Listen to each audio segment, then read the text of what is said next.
Hi, everybody. Welcome to the Andrew Carnegie Free Library and Music Hall, the Carnegie. It's very exciting to have you here. My name is Maggie Forbes. I'm the executive director here. And I don't know, I stand up here all the time and sort of say this is a place where dreams really do come true. I see familiar faces out there, and I see people I have never seen before, and I am equally happy to welcome both categories of people. But the thing that is so exciting tonight, I think everybody here, if you haven't yet seen the Captain Thomas Espy Post number 153 of the Grand Army of the Republic, you will see it at the reception that follows the movie this evening. Just a quick sneak peek tonight, not the full tour, but we have this extraordinary national treasure upstairs, and programs like this movie, this Pittsburgh premiere movie that we're about to see, are something that we have understood, that the Library and Music Hall will become a venue for Civil War enthusiasts, Civil War scholars, Civil War programming. And one of the things that you have to do tonight is go forth and tell that many more people. We enjoy some rather extraordinary publicity, but we hear all the time, I had no idea that this was here. So we're working on changing that. As I mentioned, there is a dessert and coffee and wine and cheese reception that follows the movie. That is upstairs on the second floor. Just for people who haven't been here before, we have restrooms on all 3 floors. The big theater restrooms are downstairs, and then sort of the single-use ones upstairs. You can find your way. And I want you all, if you didn't pick up one of our annual programs, please do that. This is an extraordinary venue. We have ballet, we have opera, we have musical theater, we have speakers, we have Pittsburgh premiere movies all the time. No, I think this is a first. But go through this book, visit our carnegie.org website. I had a gentleman who was here early who said he had a hard time finding us, but he was looking at Carnegie Library of Pittsburgh. This is Carnegie, folks, the Carnegie. You will find us under Carnegie. Singling out just a couple of people, I think most of you had a chance today or at the box office to meet our library director, Diane Kleinfelter. We have the best dressed library director in the county. And all of the wonderful people associated with the 9th Pennsylvania Reserves who are here all day, who every time we have a Civil War program, come help us do this. It's a wonderful organization. I think they had a card at the table, pick it up. We're interested in getting more people engaged and involved. But with no further ado, I think it's time to see, I'm going to have to say this correctly, The Angel of Marye's Heights. It's a very compelling story, and following the movie, Michael Albrecht will speak to us a little bit about the movie, about the Battle of Fredericksburg, and about its association with the Espy Post. So enjoy the movie and stay in your seats for Michael's talk. Thank you.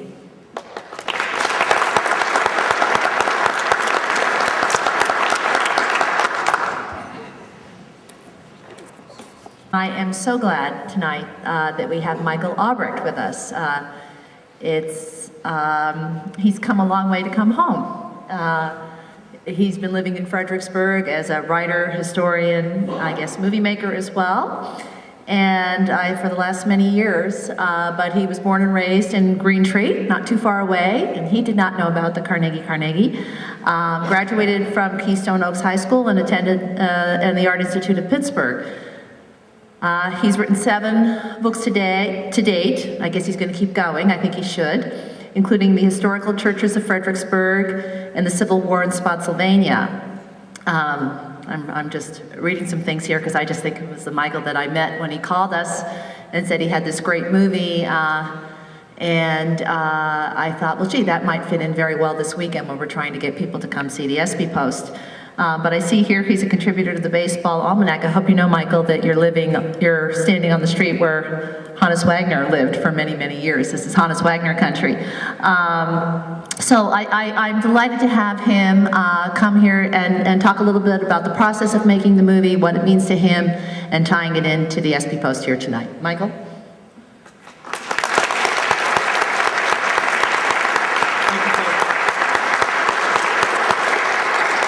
Thank you very much, ladies and gentlemen. It is an absolute thrill and a privilege for me to have the opportunity to be here.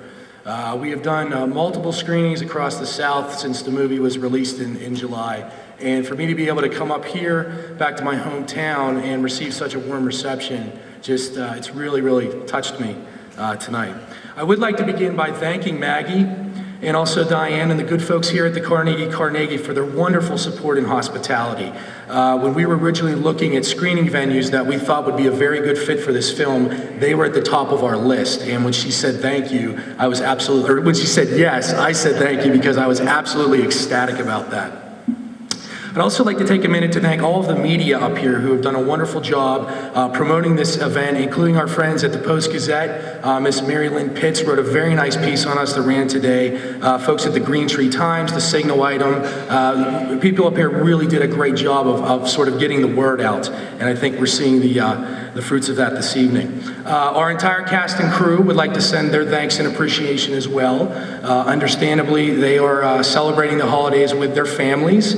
They are spread throughout Georgia, South Carolina, and Virginia. I'm the only Yankee actually on this project, but they definitely want to send their regards. And Clint Ross, who is my partner at Right Strike Media and was the director, he was my co-writer, he was a producer, and really was the original visionary behind this film. And he's actually the guy that played Kirkland.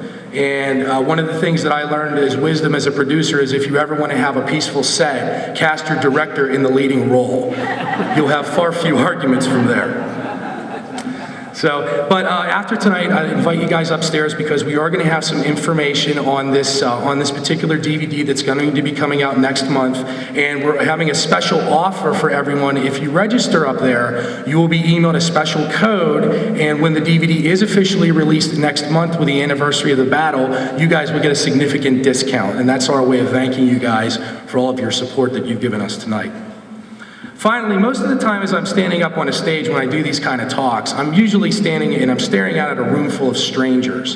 And yet tonight, when I look out across this theater, I see a room that's full of family, it's full of friends and familiar faces, and that truly makes this feel like a homecoming for me, and it's made this night very special indeed. To talk a little bit about the project, for the last 16 years, I have been living down in Fredericksburg, Virginia, and the base and majority of my writing and speaking has been about the wartime experiences of Virginia's civilians and soldiers.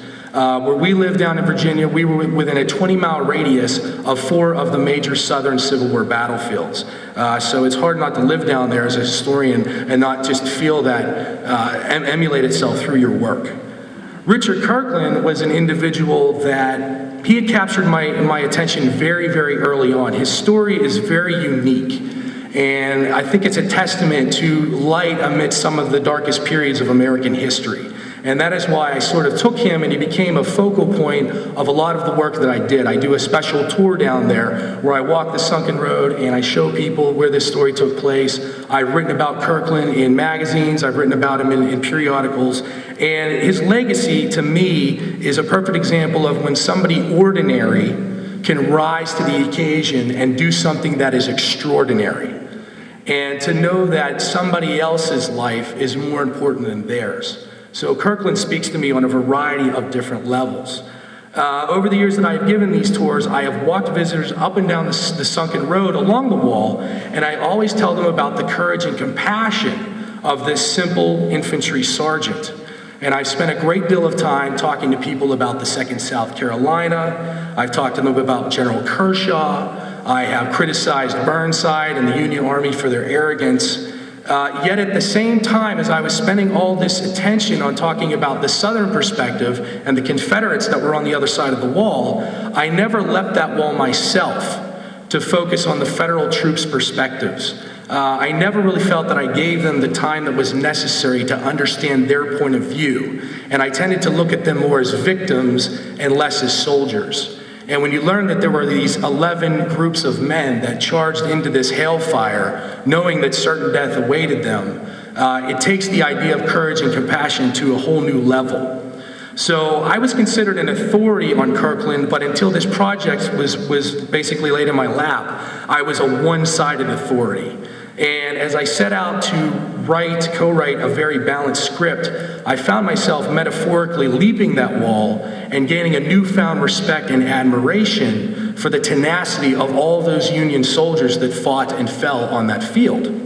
And as a result, and a lot of it had to do with this trip up here to Pittsburgh and the SB Post, is I have made a pledge as a historian to literally leap that wall on my next tour, if I can make it, and spend some time in the Union lines and really talk a lot about their perspective, which I think has become far too neglected and forgotten when you talk about the Battle of Fredericksburg. In preparation for tonight, I felt called to dig even deeper for ties to my own hometown. I spent a lot of time looking into Pittsburgh's contributions during the Civil War. And of course, a lot of people are familiar being the steel town, the armory, and the weapons that they were able to produce. But Pittsburgh is one of those places that there are many, many ties. Fredericksburg, where I live now, is very different when compared to a lot of other Civil War battlefields.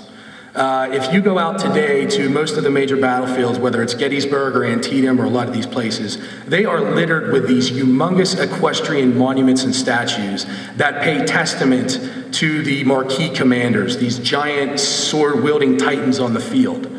And when you come to Fredericksburg and you learn about the battle, it's pretty remarkable because at the top of Marye's Heights during that engagement, Robert E. Lee and all of his most trusted lieutenant generals were there on the field. You had Stonewall Jackson, James Longstreet, Jeb Stuart, all of these really big name men. Yet when you visit the battlefield at Fredericksburg today, there is only one statue at the bottom of that hill. And that statue is the Kirkland Monument, which of course depicts a lone infantry sergeant and a fallen foe. So it is the common soldier that they chose to commemorate at Fredericksburg, whereas other battlefields they choose to commemorate these large marquee commanders. In my idea, this makes this story even more fitting because it is those simple infantrymen are the ones who spilled blood and endured the suffering of one of the most horrific engagements of the entire Civil War. And Kirkland's story and Kirkland's monument is sort of a way of freezing that in time. Now, the tie to the SB Post. At the top of the hill at Marye's Heights, there is the National Cemetery. And of course, the National Cemetery at any southern battlefield is where the Union and Federal troops are buried that were never able to make their way home. And the Fredericksburg National Battlefield at the top of Marye's Heights is now the final resting place of over 15,000 Union soldiers who never made it home. In the center of this beautiful, beautiful cemetery, there is a statue that portrays General Andrew A. Humphreys.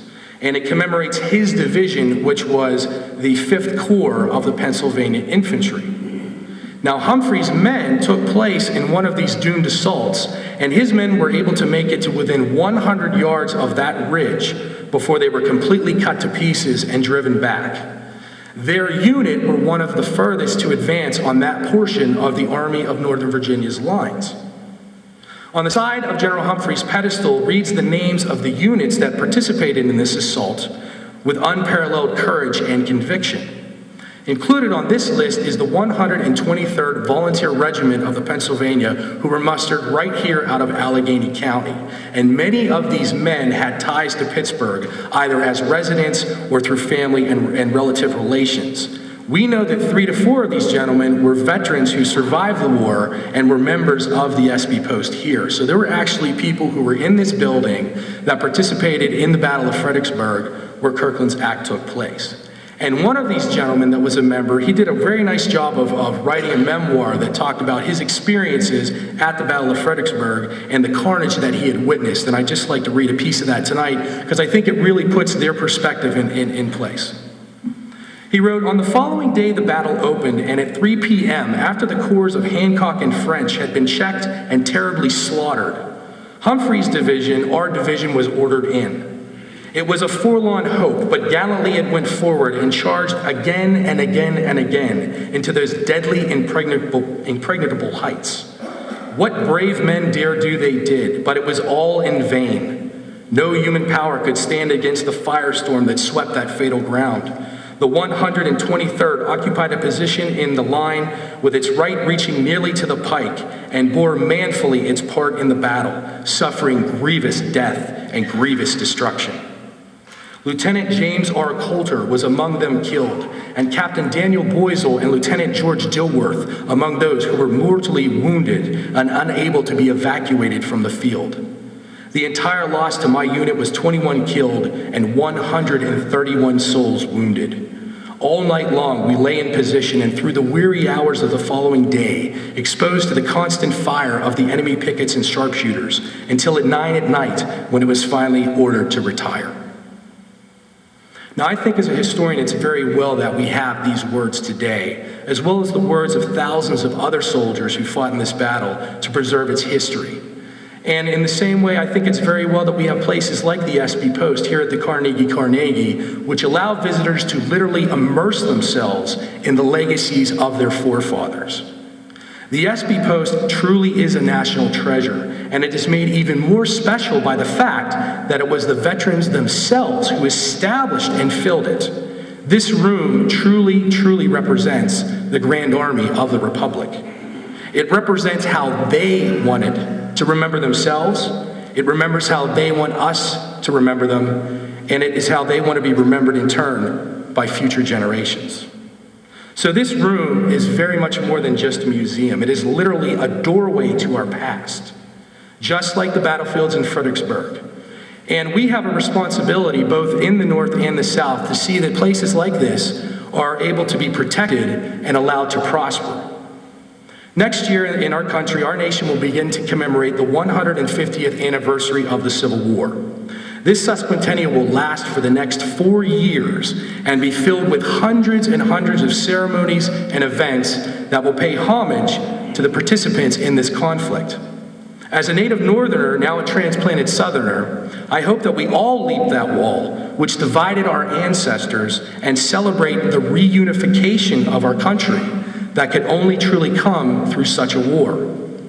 As a historian, I hope that we never forget that there are 2 soldiers adorning Felix de Weldon's monument in Fredericksburg, personifying the courage and sacrifice of the common soldier. One is in blue and one is in gray. As a native Pittsburgher, I pray that we all remember the boys of the 123rd, those who sleep now beneath the fields of Fredericksburg, as well as those who made it home and established the SB Post here at the Carnegie. Let us all work together, respecting both sides of this conflict, to see that their stories will be preserved and presented for future generations. Let us join together to keep the story of these men alive so that our children and their children can gain a deeper understanding of where we come from and what it truly means to be an American. Thank you.